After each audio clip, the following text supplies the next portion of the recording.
magacay waxa weeyaan Cabdiraxmaan Maxamuud Shariif waxaan ku dhashay Qoryooli.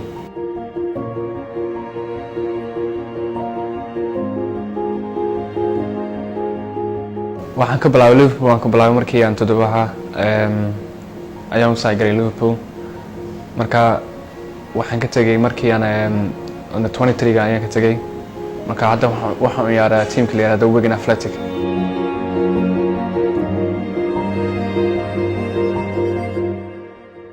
aniga doortay inuu ciyaaro wadanka aad baan ku faraxsanahay marka insha Allah guul.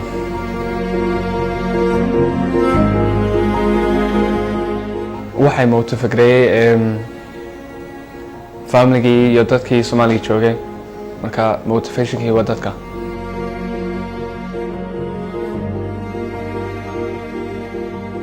chance waan ka helay laakiin waxaan ka jecelay qarankii Soomaaliya ka jecelay. tiimaka waan garanayaa laakiin waxaan ciyaari lahaa Warseed. cuntada la yiraahdo mofo ayaan ku jeclahay.